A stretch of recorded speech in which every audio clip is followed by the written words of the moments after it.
Introduction. Welcome back to our channel. Today, we're diving deep into an exciting topic that's transforming the landscape of technology as we know it, building an end-to-end AI workflow using MLOps principles. If you've ever wondered how to take a machine learning model from conception to deployment and maintenance, then you're in the right place.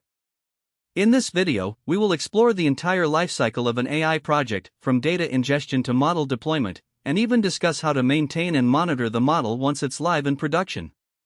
We will break down each step in a straightforward manner, so whether you are a beginner or someone with more experience, you will find valuable insights throughout this process. So, without further ado, let's get started. Section 1. What is MLOps? Let's begin by discussing what MLOps is and why it is essential. MLOps, short for Machine Learning Operations, is a set of practices that aims to deploy and maintain machine learning models in production reliably and efficiently. It draws from DevOps principles, which focus on automation and enhanced collaboration between software development and IT operations. MLOps extends these practices to the machine learning lifecycle, addressing challenges such as version control, reproducibility, and collaboration among data scientists, engineers, and business stakeholders.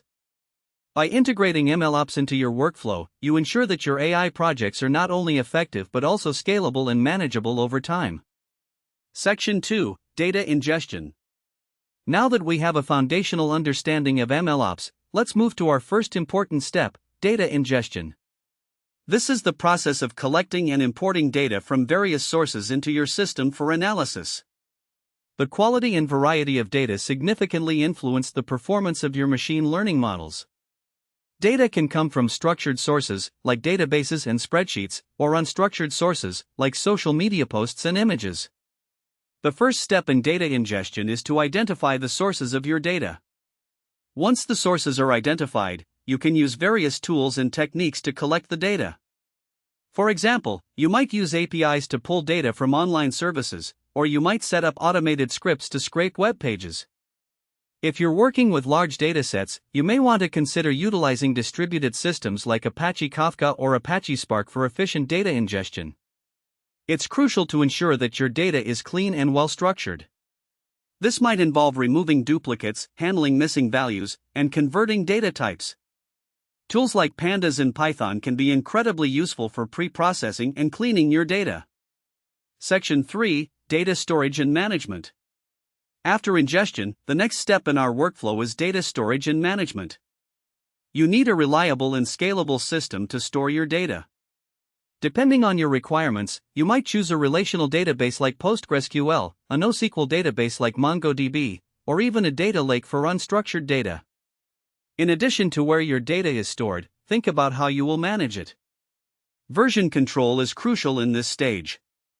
Just as code repositories like Git help keep track of code changes, data versioning tools such as DVC, Data Version Control, can help you manage changes in your datasets. This allows you to go back to previous versions if necessary, making your workflow more robust. Additionally, implementing metadata management is vital. Metadata provides information about your data, including where it comes from, how it was processed, and its quality. Tools like Apache Atlas can help you manage your metadata effectively, making it easier for your team to understand and use the data. Section 4. Data Exploration and Feature Engineering. Once your data is neatly stored and managed, the next step is data exploration and feature engineering. This stage is crucial for identifying patterns in your data and preparing the right features for your machine learning model. Data exploration involves using statistical and visualization techniques to understand the characteristics of your data. You can employ libraries like Matplotlib and Seaborn in Python to visualize your data and uncover insights. Look for trends, correlations, and anomalies that could inform your feature selection.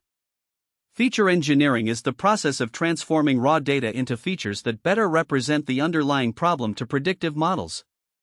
This might involve creating new variables, normalizing data, or encoding categorical variables into numerical formats. The goal is to create a dataset that maximizes the model's ability to learn. Collaboration is key during this stage, as data scientists and domain experts can come together to discuss which features are most relevant to the business problem at hand. This collective brainstorming can lead to innovative features that may not have been considered otherwise. Section 5, Model Selection and Training. Next, we move on to model selection and training. This is where you choose the right machine learning algorithms that suit your problem and train them on your prepared dataset. Before you start training your models, you need to split your data into training, validation, and test sets. This allows you to evaluate the model's performance objectively. A common split might be 70% for training, 15% for validation, and 15% for testing. When selecting a model, consider what kind of problem you are addressing. Is it a classification problem, regression, or perhaps clustering? Popular algorithms include decision trees, support vector machines, neural networks, and ensemble methods, among others. Each algorithm has its pros and cons, so you may need to experiment with several to find the best fit for your data. After selecting a model, it's time to train it. This involves feeding your training data into the model and allowing it to learn. During this phase, you will also want to perform hyperparameter tuning to optimize model performance. Tools like Optuna or HyperOpt can assist in this automated search process. Section 6, Model Evaluation. Model evaluation follows training, where you analyze how well your model performs using the validation set. Metrics such as accuracy, precision, recall, F1 score, and mean squared error can help you gauge model effectiveness based on the problem you are solving. During this stage, it's crucial to check for overfitting and underfitting. Overfitting occurs when your model learns the training data too well, failing to generalize to new data. Conversely, underfitting happens when your model is too simple to capture the underlying patterns in the data. It's important to strike a balance between the two. Using techniques such as k-fold cross-validation can give you a better understanding of how your model will perform on unseen data. Visualization tools like confusion matrices and ROC curves can also help you interpret your model results more effectively. Section 7, Model Deployment. Now that you have a well-performing model, it's time for deployment. Model deployment is the process of making your model available for use in a production environment, ensuring it can serve predictions efficiently. There are several ways to deploy your model. You can create a REST API using frameworks like Flask or FastAPI, which allows other applications to communicate with your model. Alternatively, you might choose to deploy your model on cloud platforms such as AWS, Azure, or Google Cloud, which offer various services tailored for machine learning applications. When deploying your model, consider factors such as scalability, security, and monitoring. You need to ensure that your deployment can handle the expected load and that sensitive data remains secure. Automating your deployment pipeline using CI/CD, continuous integration and continuous deployment practices can streamline this process significantly. Tools like Jenkins, GitLab CI, or GitHub Actions facilitate automated testing and deployment, ensuring your model is always up to date without manual intervention. Section 8, Monitoring and Maintenance. After your model is deployed, the work is far from over.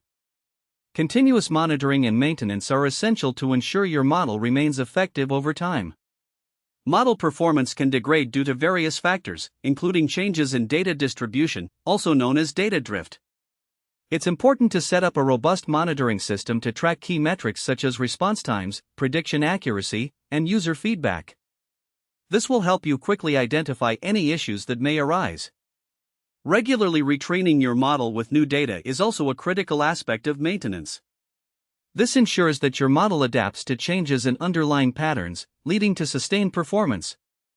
Implementing a feedback loop where user interactions and new data continuously inform model updates can greatly enhance your system's resilience. You may also need to manage model versions effectively. As you iterate and improve your model, version control becomes essential to ensure reproducibility and to allow rollbacks if newer versions do not perform as expected. Section 9, Conclusion. To wrap up, we've explored the entire lifecycle of building an end-to-end AI workflow using MLOps principles, starting from data ingestion and ending with model deployment and monitoring. Each step is crucial for building robust, scalable AI systems that can deliver real business value. By leveraging MLOps principles, you not only streamline the deployment of machine learning models but also foster collaboration between teams, ensure quality control, and facilitate continuous improvement. If you found this video informative, please give it a thumbs up, subscribe to our channel for more content on AI and machine learning, and hit the bell icon for notifications on our latest uploads. We'd love to hear your thoughts or questions in the comments below, and remember, the journey of building AI systems is as exciting as the results they yield. Thanks for watching, and we'll see you in the next video.